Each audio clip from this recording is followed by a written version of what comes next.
Bueno, bienvenidos al podcast de Adri, hoy en un espacio muy especial que me ha prestado Sony. Estamos en la Blog Station de Sony, en la calle 122 en Bogotá, un espacio diseñado para bloggers y para podcasts y que hoy tengo el honor de poder grabar acá. Y bueno, como siempre les traigo una invitada muy especial. Hola. Para mí, una persona que llegó a mi vida casi sin planear, como todo lo que pasa en mi vida, y que se quedó por ya 5 años. Ya 5 años. Fue en 2020. Aquí donde ven hay una gran diferencia de edad, pero eso no ha sido impedimento para tener una gran amistad, para poder construir muchos conocimientos también, para reírnos, para gozarnos la vida juntas. Y bueno, ya no digo más. Bienvenida, Laura. Gracias, Adri. Gracias por la invitación. Estoy muy feliz. Creo que llevamos mucho tiempo pensando en este podcast y el hecho de que ya por fin sea una realidad me encanta. Estoy muy, muy feliz porque veo que también es un paso para ti y solamente con esos pequeños pasos pues me hace sentir muy orgullosa de que estemos acá. Gracias. Juntas y de tu proyecto. Yo feliz y me honras con tu presencia acá. Y estoy muy feliz también por este espacio porque me siento ya que esto está creciendo, este podcast. No se imaginan, no se lo pierdan, por favor. Y bueno, traje a Laura hoy porque digamos que uno de los temas que hemos podido hablar durante todo este tiempo de amistad y por el que Laura hoy puede contar con propiedad porque lo ha vivenciado es la ansiedad. Encontramos muchos podcasts que hablan de qué es la ansiedad, se habla mucho, se ha vuelto como tendencia, todo el mundo habla de la ansiedad. Yo soy psicóloga, también conozco mucho de qué es, pero quise traer a Laura porque digamos el conocimiento es infinito, pero también la experiencia que ella tiene con lo que ha vivido me parece muy valioso para de pronto alguien que esté transitando en este momento por algo así y quiera también escuchar que otra persona también lo está viendo y cómo lo está viviendo y qué está haciendo para manejar su ansiedad. De acuerdo. Bueno, no sé, cómo quieras empezar, si quieres contarnos cómo empezó tu ansiedad o cómo la defines tú. Pues mira, la ansiedad digamos que ha estado en mi vida desde hace muchos años, pero no era consciente de que la tenía, ¿sí? Okay. O sea, como que todo iba pasando en mi vida y yo no sabía qué era y yo decía simplemente como no, estoy triste o estoy nerviosa o ya. Hasta que hubo un momento en mi vida, hace 2 años, en donde tuve como mi primera gran crisis. Ajá. Literalmente fue una crisis porque fue un momento en el cual yo sentí que no había salida de nada. Me sentía en un hueco así por allá en el inframundo, ¿sí? Y ahí fue donde empecé a conocer qué era lo que me estaba pasando. No fue fácil porque al inicio como que en medio de toda mi confusión y el de no entender por tantos años qué era lo que me pasaba, pues yo decía, no, es que yo soy, o sea, me empecé a juzgar a mí misma simplemente porque yo decía, pues que lo tengo todo y a la final algo me falta, algo siempre me falta, o no me siento bien, o me siento una mala agradecida o lo que sea. Entonces, cuando me pasa esta crisis, todo mi mundo se vuelca y yo quedo como, oiga, ¿qué me está pasando? No sé qué va a pasar de ahora en adelante, pero necesito ayuda. Entonces, afortunadamente mi familia, pues digamos que me escucharon, a pesar de que no, de pronto no podían entender lo que me pasaba, simplemente dijeron, ok, no entiendo, no comprendo muchas cosas, pero te voy a ayudar. Esa ayuda, pues además del apoyo de mi familia, fue relacionada a ayuda profesional. Okay. Yo ya sabía que necesitaba ayuda profesional, pero tenía ese miedo de dar el siguiente paso. Okay. No sería mi primer contacto con un psicólogo, pero sí como que esta vez un poco más serio el tema. Entonces, nada, pues encuentro a 2 psicólogas. La primera de esas 2 psicólogas, digamos que no tuve tanto clic, no hice mucho clic con esta persona y no me sentí cómoda. Okay. Y eso es muy importante a la hora de buscar un psicólogo. El sentirte lo más abierto posible, lo más con confianza y en un lugar seguro. Entonces, por más que yo necesitara ayuda y por más que yo quisiera contarle a esta persona, simplemente no sentí esa conexión y dije, no, o sea, no va a pasar. Y afortunadamente luego di con mi psicóloga en ese entonces, que fue un regalo de la vida. Que a propósito es nuestra psicóloga. Nuestra psicóloga, sí. Ya después ella me la recomienda a mí y bueno. Sí, ya saben esa historia. Es que lo bueno se comparte. Sí, siempre. Entonces llega a mí esta ayuda, la cual valoro un montón hasta el día de hoy, porque en vez de decirme, no, vamos a empezar a hacerte sentir bien y no sé qué, y vamos todo feliz, no, ella simplemente me sentó y me dijo, mira, acorde a todo lo que estamos viendo, pues tu diagnóstico, tienes un diagnóstico, que era la cosa que nunca me habían dicho, ¿sí? Y ese diagnóstico es ansiedad. Es un trastorno de ansiedad.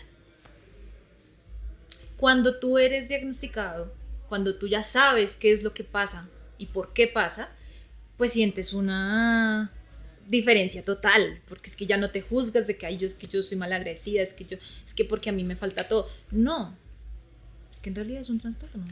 Es algo que está contigo, que no te define, es parte de ti. Qué bien, porque digamos que a veces eso también crea como sesgos, ¿no? Como que entonces ahora te voy a encasillar, entonces estamos encasillados los depresivos, los ansiosos, pero tú pudiste ver un poco más el espectro de no me voy a encasillar en que esto, sino como que ya sé que tengo, ya lo puedo manejar de otra forma y no me voy a sentir mal con otros tipos de comportamientos que tengo, pero que están asociados a eso, o sea, como que ya encontré la razón, porque a veces buscamos mucho el porqué de las cosas. Y cuando lo encontramos, pues nos sentimos un poco también de tranquilidad de qué es realmente, ¿no? Totalmente. Qué chévere que eso haya sucedido. Eso ayudó mucho al proceso. Ya tú sabiendo qué es lo que tienes, ya puedes empezar a trabajar sobre ello. Ok. ¿Cómo fue ese episodio de ansiedad? O sea, yo puedo decir acá que tuve un momento de mi vida, a principios de este año, que no sé si fue un episodio, pero para mí fueron 3 días en los que casi no dormí porque tenía un pensamiento muy recurrente de algo que todavía no había sucedido. Que generalmente nos pasa con la ansiedad, ¿no? Es un pensamiento que se nos queda ahí, no ha sucedido, no ha pasado, pero yo estoy pensando siempre qué va a suceder, qué va a suceder, qué va a suceder mañana, pasado. Y muchas veces ese pensamiento no me deja vivir el presente. Total. En donde estoy acá hoy, estoy en un sitio espectacular, no lo estoy viviendo porque estoy pensando, ¿y si mañana me pasa esto? ¿Y si mañana? A mí me pasó eso. ¿Eso te sucedió a ti o cómo fue ese episodio tuyo? Yo ya venía teniendo bastantes problemas para descansar. Digamos que a mí algo que de verdad me enerva es que se me quite el sueño. Sí, o sea, duerme demasiado esta mujer. Si yo no duermo bien, yo no funciono en lo absoluto. Entonces, venía días anteriores teniendo mucho insomnio y lloraba muchísimo. Y yo no sentía que tenía una razón específica para llorar. Y todo el tiempo me sentía como inquieta, no me hallaba en donde estaba. Entonces en ese entonces tenía un amigo que él tiene, no me acuerdo el nombre específico, pero tiene un tema también psicológico y él ya tenía como muy, muy interiorizado el tema de la ansiedad, okay. Que lastimosamente también la tiene. Y yo venía hablando con él y yo le decía, mira, siento esto. Él me decía, ven, ¿no crees que es momento de ir por ayuda? Yo te puedo recomendar psicólogos. Pero yo siempre como que no, yo puedo con esto. La noche anterior a todo, hablaba con él y yo no podía dejar de temblar en el chat. O sea, yo estaba haciendo pues en el celular. Uh-huh. Y no podía dejar de temblar. Entonces yo decía, como esto ya no es controlable, yo ya no estoy siendo yo. Uh-huh, okay. Y él me decía, no, tienes que pedir ayuda. Entonces como que algo me hizo clic y yo dije, o sea, si llegué hasta este momento, no, a ver, la vida me está diciendo, pide ayuda. Uh-huh. Y no era solo eso, días anteriores se me había quitado el hambre, que a mí me encanta la comida, me encanta comer. O sea, yo disfruto mucho de la vida en ese sentido. Somos dos. Y se me quitaba el hambre, se me quitó la motivación por muchas cosas. Entonces yo decía, esta no soy yo, me estoy desconociendo, algo está mal. Entonces esa noche no dormí mucho, te soy sincera, no dormí mucho. Y al otro día me levanté llorando. O sea, literal, abrí los ojos y empecé a llorar otra vez. Okay. Y dije, no, esto no puede seguir. Me sentía supremamente intranquila y no me hallaba. Yo decía, no puede seguir. Pues ahí es donde levanto a mi mamá con la noticia, oye, es que ¿Y qué hora era? Eran como las 7 de la mañana. Ok. O sea, pasaste toda la noche. Fue horrible, o sea, no. En esos síntomas. Okay. Y pues ahora que uno lo ve desde más afuera, uno dice, bueno, es que ya desde hace meses me estaba diciendo mi cuerpo que no estaba bien. Y decidí ignorarlo. Uh-huh. También por el desconocimiento, ¿no? Sí. Y el creer no, que nos pasa mucho a veces. Yo puedo. En el yo puedo, o en el, ahorita lo dejamos para después, o en este momento no, o eso se me pasará mañana, entonces como que le damos cualquier excusa. Lastimosamente. Sí, sucede mucho. ¿Pensabas mucho en el futuro? Uy, un montón. Okay. O sea, yo decía, bueno, estaba en un momento en el cual no me gustaba mucho lo que estaba haciendo, tenía mucha presión todo el tiempo, estaba estresada crónicamente y pensaba qué va a pasar conmigo en el futuro. Y en eso se basa mucho la ansiedad, uh-huh. Que nos ponemos a pensar, es que me va a pasar esto, es que no voy a poder con esto, es que tengo que estar preparado para 50.000 universos distintos. Sí. O sea, la cabeza es muy buena para imaginarse un montón de historias y de decir, bueno, tienes que estar preparado porque si no lo vas a hacer mal y te va a pasar algo muy malo, ¿sí? Claro. Aunque es algo ilógico, mientras uno lo va diciendo, la cabeza funciona así. Claro. Y generalmente vienen los pensamientos catastróficos, ¿no? Porque si fuera que uno dijera, voy a pensar en el futuro positivamente, no, generalmente es un pensamiento tras otro, pero muy negativo, ¿no? Entonces, ¿y qué pasa si no esto? ¿Y qué pasa si? Y entonces si no, pero casi siempre es muy catastrófico, como muy negativo, ¿no? Total. Porque, no sé, la ansiedad llega de esa forma. Uh-huh. Siempre es lo peor, o sea, lo peor. A ti te va a pasar lo peor y te va a pasar de todo. Y yo quería hacer una anotación ahí porque se asocia mucho el miedo con la ansiedad. De pronto para una persona que de pronto desconozca el tema, un miedo es una emoción muy necesaria para nosotros, porque gracias al miedo yo puedo ver que el carro viene y yo me alejo para que el carro no me estelle. Gracias al miedo yo puedo reaccionar ante cualquier posible peligro que yo tenga. Pero cuando ya el miedo se vuelve un miedo generalizado a todo, a que si salgo de la casa me va a pasar algo, a que si me como algo me voy a enfermar, a que todo me produce miedo, ese miedo se convierte en una ansiedad. Uh-huh. Porque estoy pensando en posibles situaciones que no han sucedido. Y esto es lo que sucede cuando llega la ansiedad. Llega una cantidad de pensamientos de situaciones que no han sucedido. Bueno, eso pasa esa noche. Despierta a tu mamá. Cuando buscas ayuda al día siguiente, logras encontrar a nuestra psicóloga. Uh-huh. Y empiezas pues a sesiones con ella cada cuánto. Al inicio fue semanal, una a la semana, y yo estaba trabajando en ese entonces. Okay. Entonces mi jefe me daba permiso para para poder iniciar mis sesiones.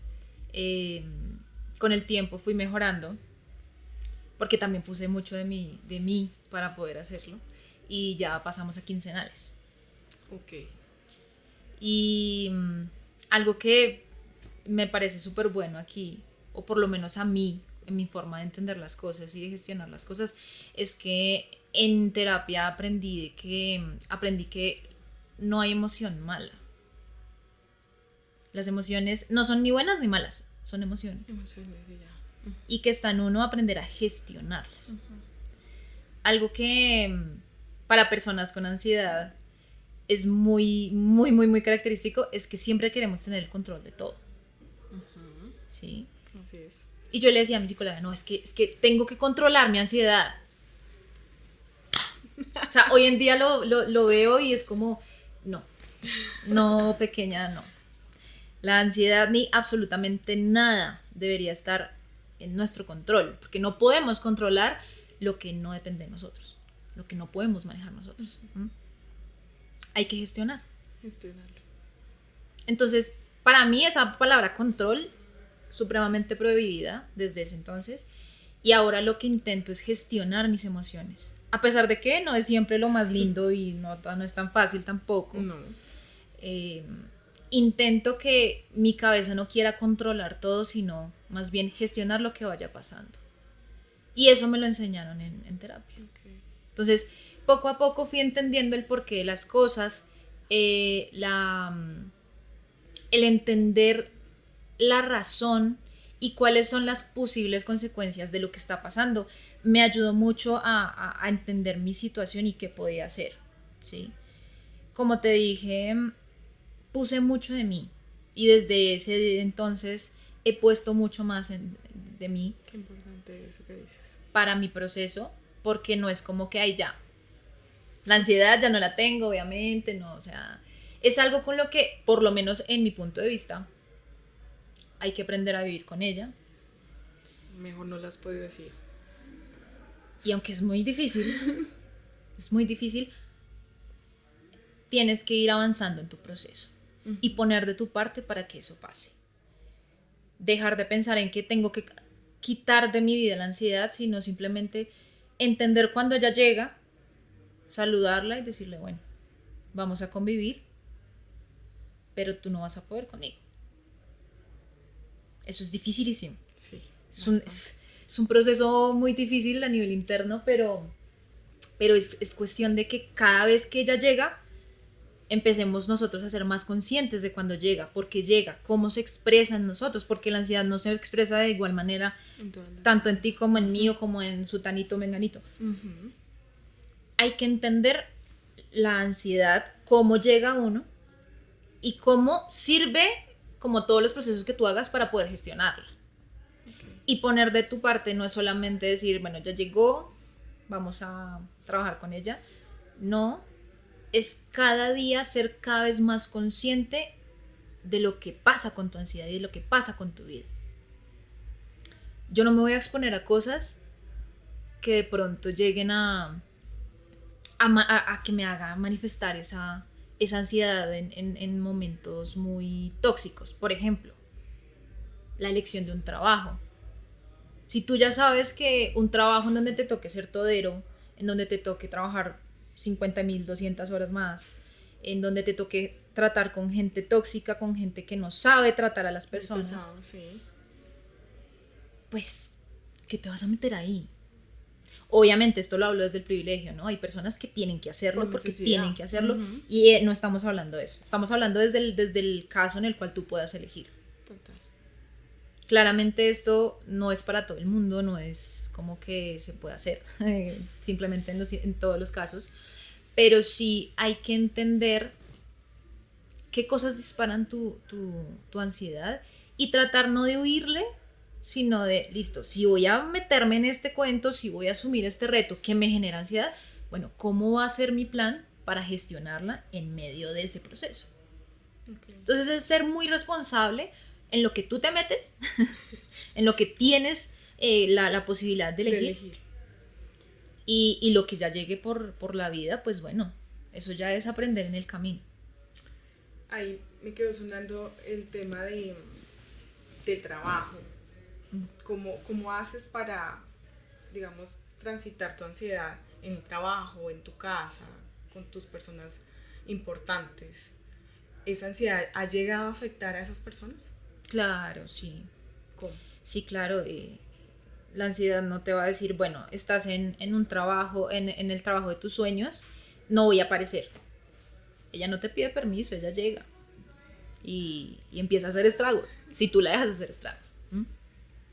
Entonces, lastimosamente afecta a todas las dimensiones de quien tiene como no sé si el momento se pueda decir como algo malo, pero de tener ansiedad, pero es algo que cuando llega simplemente hay que saberlo, hay que saberle decir hola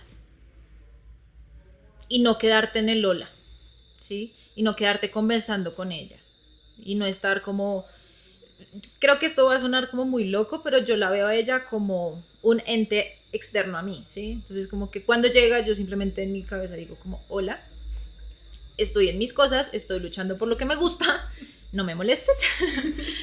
Y ella va a seguir, ella va a intentar inmiscuirse en todo y depende de mí el poder, el que ella pueda seguir inmiscuyéndose y afectando muchas cosas en mi vida.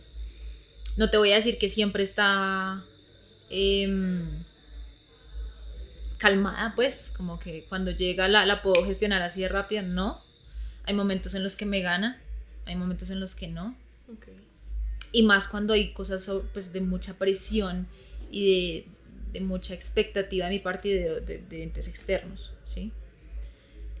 Pero hay herramientas. Hay herramientas que puedes aprender en terapia, que puedes aprender en internet, que puedes ver en cualquier lado en internet. O sea, hoy en día siento que quien no puede ir a terapia claramente no es para nada reemplazable. Uh-huh. Pero hay libros, hay artículos, hay estudios, de un montón de información que hoy en día tenemos en donde podemos realmente obtener esas herramientas. La respiración es algo... Eso te iba a decir, como ¿qué herramientas usas tú? La respiración es algo importantísimo. Uno no se da cuenta hasta que va al gimnasio o sufre de ansiedad que no sabe respirar. Sí, o sea, la respuesta muy básica es, pues estoy respirando porque pues estoy acá viva. Pero cuando haces la respiración consciente. Correcto.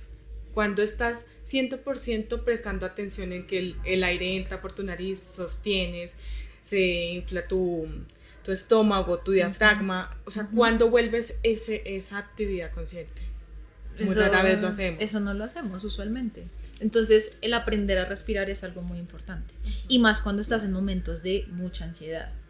Digamos, una parte de lo que... Cuando yo siento ansiedad y de pronto se me está saliendo de las manos el tema, es que empiezo a hiperventilar. Okay. Y es horrible. No, horrible, sí. Se te duermen las manos, se te duermen las piernas, la cara se te, ¿cómo se dice? Queda sin movimiento, pues. Uh-huh. Y básicamente hiperventilar es no respirar bien. No respirar bien. Entonces, cuando yo empiezo a sentir todo eso, me acuerdo de esta, no sé cómo se diga, técnica de respiración en donde inhalas en 4 segundos, sostienes 4 segundos, exhalas en 4 segundos, dejas un momentico, 4 segundos más y vuelves a inhalar.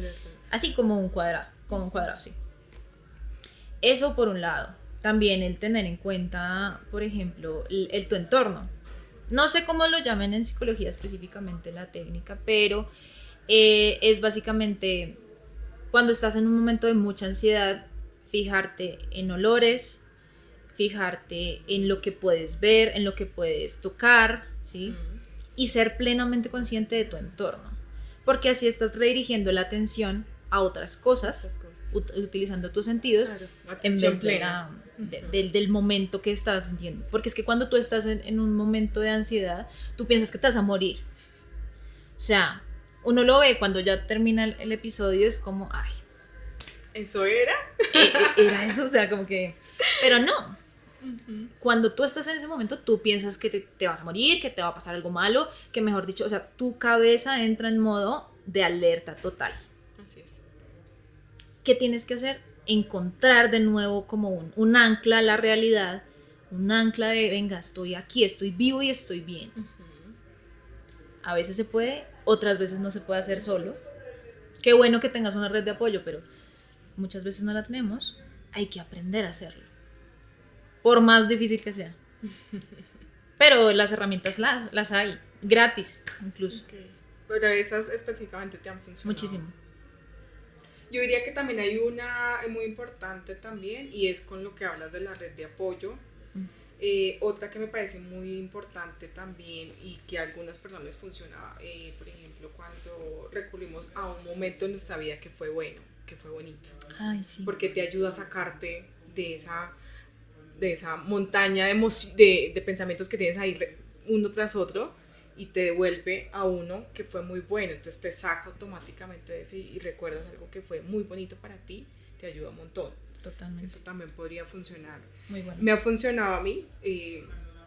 Yo la verdad no me recuerdo así tan ansiosas. Yo creo que he tenido momentos de ansiedad, pero muy cortos, o sea, como no tan catastróficos, pienso yo, como que no me lleve a que me voy a morir, pero sí han sido de momentos, estoy muy nerviosa y empiezo a pensar, y entonces si ya algo, me pongo muy nerviosa incluso cuando voy a grabar aquí, entonces qué voy a decir, si lo voy a decir mal, no sé qué, pero ya me siento y cuando ya estoy aquí como en mi ambiente, ya pasa todo, entonces como que me relajo, pero pasa, es como muy, muy rápido, ¿sí? Entonces cuando yo te veía a ti y tú me contabas lo que había sucedido, yo decía, no, esto no es lo mismo que me pasa a mí. Y qué bueno que puedas contar también con ayuda, como la que contaste, ayuda profesional.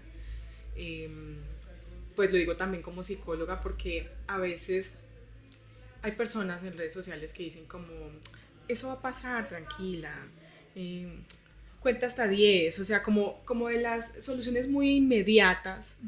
Y yo diría, sí, piensa positivo, respira, pero busca ayuda también, o sea, haz las dos cosas. Porque eso que hoy puedes ver como muy simple, como ya me pasó, me puedo reír de eso que tuve en ese momento un episodio y digo, ay, yo estaba así por eso tan boba, o eso fue una estupidez.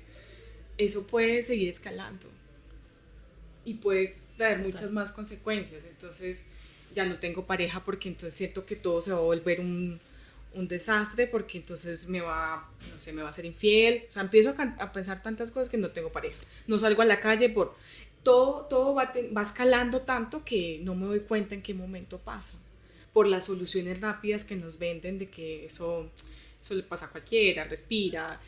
No, ve ayuda, busca ayuda, porque de verdad sí es necesario. Total, y es que existen muchos prejuicios sobre el tema de la salud mental y sobre el buscar ayuda profesional. Mucho. O sea, yo lo veo realmente, así como a mí me duele hoy una pierna y me voy al médico general, asimismo, si hay algo que me duele en algún lado de mi mente o de mis emociones, pues voy al médico general de mi salud mental, un psicólogo. Claramente es difícil encontrar, como lo decía anteriormente, una persona con la que tengas ese clic y que puedas abrirte con esa persona, pero no porque sea difícil no tienes que hacerlo.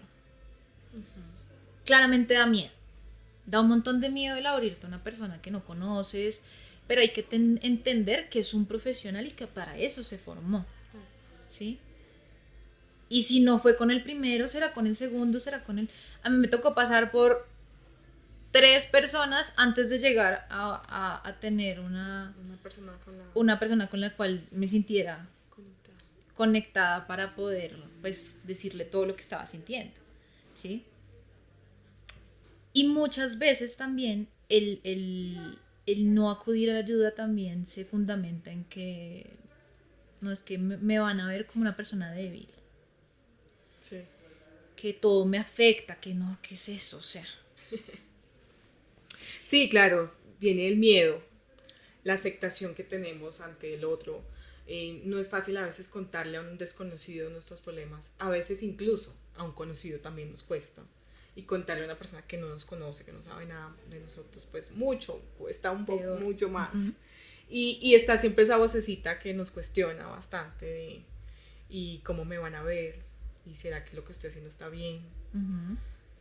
Pero al final... siempre está ese cuestionamiento, pues. Totalmente.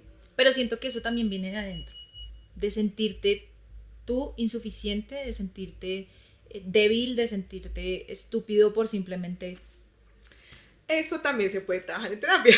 También se puede trabajar en terapia. Ve a terapia. Porque si te estás sintiendo débil, estúpido, hay que también trabajar. Hay que también trabajar. Porque claro, entonces... Y el merecimiento y todo claro, lo que conlleva. Total. Porque es que una persona con X trastorno, X enfermedad mental, no es menos por serlo, por tenerlo. Estés medicado, no estés medicado, estés en terapia, estés en psiquiatra, no eres menos, no eres más débil. Eres una persona que tiene que tuvo algo en su vida que desarrolló determinado tema mental. Y ya. Eso no te debe hacer sentir avergonzado. O sea, esta es la primera vez que yo voy a hablar en público de este tema. Eso lo hablábamos, sí. obviamente da como cosa, ¿no? Porque ¿qué van a pensar? O sea, eso quedó en la Laura que hace 40 minutos empezó este podcast. Porque es una característica. O sea, yo lo veo así, de pronto de una manera muy simplista, pero es una característica. No eres tú completo. Exacto. Tú no eres débil por querer buscar ayuda. Antes me parece un acto de valentía gigante. Total. Es jodidísimo hacer esto. Es jodidísimo hablar con alguien que no conoce sobre lo que te duele y lo que más te avergüenza, lo que más te da miedo. Eso es de valientes. Y no porque algo te afecte o no quiere decir que esté mal o que te sientas débil o que te sientas menos. Simplemente somos humanos, sentimos. A veces se nos salen las cosas de control o de las manos. Bueno, ¿por qué no buscar ayuda? Sí, total. Y lo he contado también acá en este podcast y yo incluso siendo psicóloga también he necesitado ayuda porque pasan situaciones que a veces no podemos controlar. Uh-huh. Y si mi deseo es salir adelante, hacer las cosas, pues necesito que otra persona también me apoye y me haga ver lo que pronto yo en este momento no estoy viendo. Y por eso viene la terapia y viene también lo que decía Laura de lo que yo también estoy dispuesta a hacer. Uh-huh. Porque mucha gente va a terapia y se queda ahí. No me gustó, no hice nada, no, me di por vencida en la primera. A veces hago un buen match con mi psicóloga, pero no hago de pronto la tarea que ella me pone, entonces siento que no avanzo, pero es que no es solamente ir, uh-huh. Es poner de tu parte también. Sí. Y eso a veces nos cuesta un montón. Uh-huh. O sea, como aceptar que también tiene que haber un trabajo mío. Es que es un trabajo de parte y parte. Entonces, no como que no esperes que esto es así mágico y ya, sino que también empieza a trabajar. Y es durísimo. O sea, nunca voy a decirle a alguien, no, ve a terapia, que eso tú la vas a pasar genial. No va a pasar. O sea, sí, puede que te lleves súper bien con tu psicólogo, pero te vas a ver enfrentado a muchas cosas que te van a doler, que te van a poner a pensar y a reformularte muchas cosas, a romper barreras, a romper patrones y a entender muchas otras, ¿sí? Y no es fácil, y no es chévere, y no es bonito. No vamos a romantizar aquí la terapia. No. Pero de por sí, o sea, a ojos cerrados les puedo decir siempre que vale totalmente la pena. Y si terminaste un proceso y tu psicólogo te da de alta y tienes que volver, está perfecto. Sí. Lo hablaba en el podcast pasado. Nosotros nunca terminamos de sanar. Siempre estamos expuestos a diferentes situaciones que nos van a digamos, a exponer cómo vamos a actuar ante esa situación, ¿sí? Entonces, no estoy viviendo todos los días lo mismo, sino que me van a suceder un mundo de situaciones en las que yo voy a decir, ¿y qué hago acá? O sea, ya superé la anterior y ahora, ¿cómo sigo esta? Uh-huh. Bueno, tengo que trabajar esta situación porque no la trabajé antes, uh-huh. Sino que estás poniendo algo nuevo para mí. Total. Y así es la vida. Entonces, pues, yo creo que ya nos adelantamos a la reflexión. Sí. Pero quería decir algo también con respecto a que el tiempo que yo llevo conociendo a Laura y que conozco su tema de ansiedad, yo siendo su amiga, o sea, digamos, yo no me he sentido nunca afectada. No sé, de pronto pues en tu entorno un poco más cercano. Yo me siento cercana, pero pues no te veo todos los días. Uh-huh. Hemos tenido un par de conversaciones sobre el tema, conversaciones incluso en la noche. Uh-huh. De pronto creo que he podido ayudar en algo para tu tema de ansiedad y bueno, me ha enseñado mucho a mí también, un montón, porque a veces cuando uno no está como tan cercano a esas situaciones, uno ignora lo que le puede estar pasando al otro y además ver la ansiedad tan tangible como te ha pasado a ti, eso del temblor, o sea, se vuelve algo más de un pensamiento, sino que ya se ve reflejado en tu cuerpo. Uh-huh. Entonces, gracias. Gracias porque de verdad he aprendido mucho y por eso invité a Laura para este episodio, porque quería que contara más de cómo ha vivido ella la ansiedad.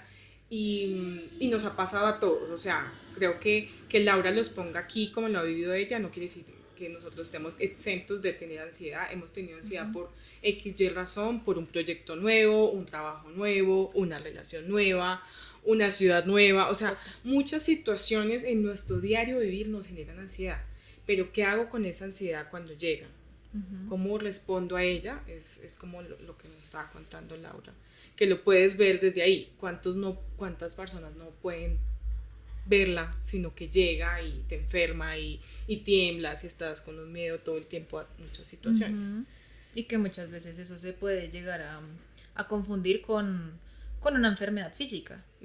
También, es cierto. Yo me acuerdo que cuando la primera vez que hiperventilé en mi vida, que fueron los 14 años, a mí me llevaron en shock, o sea, yo estaba en shock a urgencias, pues claramente no tenía nada físico ahí en el primer como diagnóstico, pero me enviaron hasta temas del corazón, exámenes del corazón para ver que si yo tenía un soplo, que yo tenía unos... Wow. Afortunadamente no salió nada, claramente, pero hasta muchos años después fue que me di cuenta de que no era eso, de que era ansiedad. Entonces, algo que también yo quisiera como invitar a las personas es que si sienten algo, pues claramente hay que ir al médico, así sea, así no quieran ir a un psicólogo, vayan a un médico, vean qué puede pasar, porque un ataque de pánico se puede ver simplemente con ¿cómo se dice? Las palpitaciones. Ajá, palpitaciones, sudoración extrema, incluso con dolor, y puede generar un malestar físico que te lleve de una u otra manera al médico y luego al psicólogo, ¿sí? O sea, como que siempre que su cuerpo les diga algo, por medio de un dolor, de lo que sea, pongan la atención. No es que se pongan paranoicos, no es que se pongan aquí paranoicos de que, ay, no me duele un dedo, ya me voy a ir al médico. No. O hipocondriacos tampoco. O hipocondriacos. Pero créanme que cualquier cosa que esté pasando en su cabeza se ve reflejada en el cuerpo, en una molestia, en la piel. Yo somatizo muchas cosas en la piel, por ejemplo, cuando tengo mucho estrés, mi piel se vuelve una nada. El estómago, o sea... el intestino. El estómago. Tiene el intestino y todo lo que hay en el estómago está supremamente... Todo lo que nos comemos también tiene que ver mucho con lo que nos está pasando. Todo está relacionado. Hasta hay neuronas en el intestino, imagínense. Entonces, póngale cuidado. Póngale cuidado porque su cuerpo le está diciendo algo. Y si usted lo ignora y lo ignora y lo ignora y lo ignora, después va a ser más difícil salir de ahí. Entonces... yo siento que esa es como una de las invitaciones que quiero hacer aquí como parte de tu podcast. Me encanta que quede como reflexión, por favor. Que el cuerpo siempre le dice a uno lo que está pasando. Siempre. Y uno puede decir, no, es que tengo dermatitis, tengo la piel seca. Y se pone a mirar y puede ser el inicio de un ataque de pánico o de ansiedad crónica o de estrés crónico, que es algo que hoy en día siento que todo el mundo, o bueno, mucha gente lo está sufriendo. Sí, así es. Entonces, ponerle el ojo a su salud mental es algo completamente necesario, algo que todos tenemos la responsabilidad de hacer y que ojalá pues que cada vez más personas seamos conscientes de la salud mental y de lo importante que es tener cuidado con ella y verla como algo serio y no como que ay, solamente estoy nerviosa o solamente estoy triste. No. Sí, lo que les decía, las soluciones rápidas pueden funcionar en el momento, pero de verdad hay que hacerles caso porque siempre va a escalar. Y bueno, Laura, gracias por estar aquí, gracias por abrir tu corazón a contar algo muy privado para ti. Me siento muy honrada, como te decía, de que estés aquí, que puedas contarlo. Pero quería que al final contaras un poquito más de lo que tú haces para que te sigan en tus redes, por favor. Bueno, es que yo ¿qué no hago? Yo hago muchas cosas. Yo soy una persona que le gustan muchas cosas, apasionada por muchas cosas. Actualmente, bueno, soy consultora en marca personal. Entonces, si alguno quiere meterse en el tema, aquí estoy. También vamos a hacer ciertas cositas con este maravilloso podcast para que sea aún mejor desde la plataforma. Somos colegas. Adri. Somos colegas. De mercadeo. Estoy en mercadeo, igual que Adri. Nos conocimos en mercadeo. Entonces, estoy por ese lado. También me encanta el mundo de la belleza. tengo una tienda digital. A nivel de presencia en Instagram estoy un poquito quedada por determinadas cosas, pero pues si necesitan algo también por esos lados estoy. Y bueno, prontamente se viene un contenido importante respecto a lo que les puedo aportar desde el valor de la marca personal, que es algo que me encanta y que hoy en día es lo que más... La admiro mucho. lo que más quiero. Entonces, pues nada, eso hago. Cualquier cosa, no sé si aquí puedas poner yo voy a arroba ponerlo. o en el link o lo que sea. Ahí van a estar mis redes por si quieren algo relacionado al tema. Gracias, Mila. Gracias, Adri, por este momento. Te quiero mucho. Me encanta este tipo de espacios, me encanta apoyarte a ti dentro de este nuevo formato, que me encanta lo que haces. Me veo todos los podcasts y le doy like a todos los podcasts. Más te vale. Sí. Y agradezco mucho este espacio porque igual siento que es importante que cada vez más personas hablemos de lo que de pronto no es tan chévere de la vida y que hay que aprender y que hay que gestionar. Somos humanos y aquí estamos aprendiendo todos los días de la vida. Y este tipo de espacios ayudan a eso, a Así mostrarle es. a otras personas que hay otras realidades. Así que gracias por tu invitación. A ti. ¡Adiós!